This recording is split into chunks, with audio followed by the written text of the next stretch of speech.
Assalamualaikum warahmatullahi wabarakatuh. Perkenalkan, nama saya Rika Priliawati. Saya dari kelas 12 SHB. Di sini saya akan membahas soal SBMPTN dari mapel geografi yang dibimbing oleh Ibu Dwi.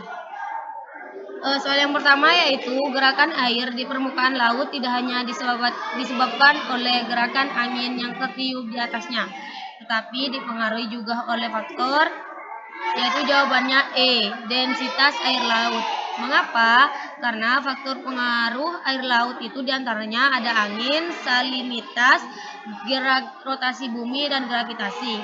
Yang termasuk angin yaitu bergerak dari tekanan udara tinggi ke tekanan udara rendah. Nah, pergerakan angin tersebut juga mengiring arus laut ke daerah yang memiliki tekanan udara lebih rendah.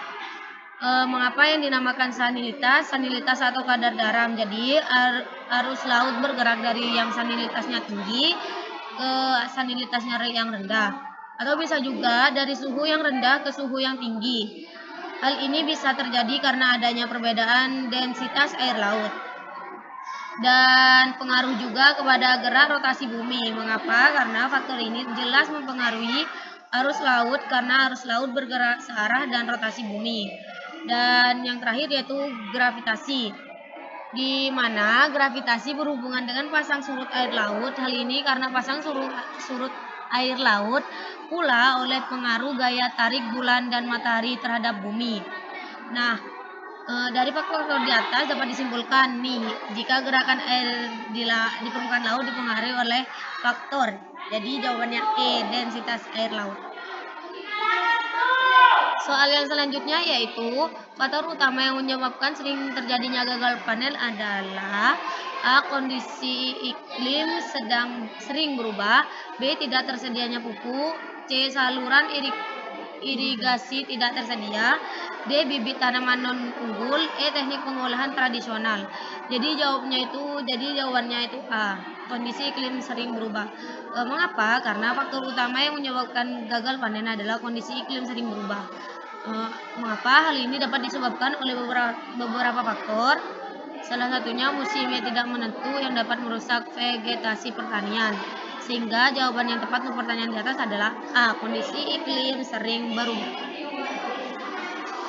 Soal yang terakhir yaitu pusat pertumbuhan biasanya terdapat di dataran rendah. Meskipun demikian, kota Bandung yang berada di dataran tinggi mampu menjadi pusat pertumbuhan bagi Provinsi Jawa Barat adalah A.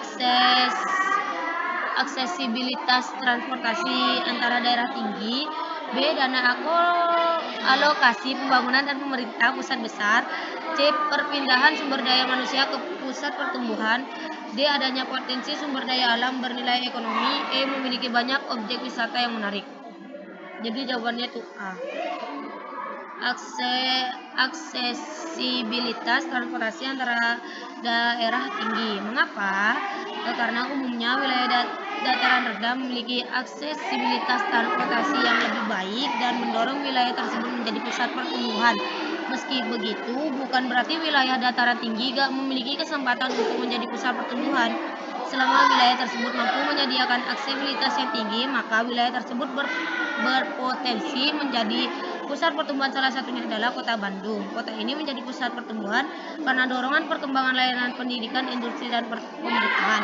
Nah, berdasarkan pembahasan di atas, Bandung mampu menjadi pusat pertumbuhan bagi Provinsi Jawa Barat karena aksesibilitas transportasi antara dataran tinggi. Sehingga jawaban yang tepat itu adalah A. Aksesibilitas transportasi antara dataran tinggi.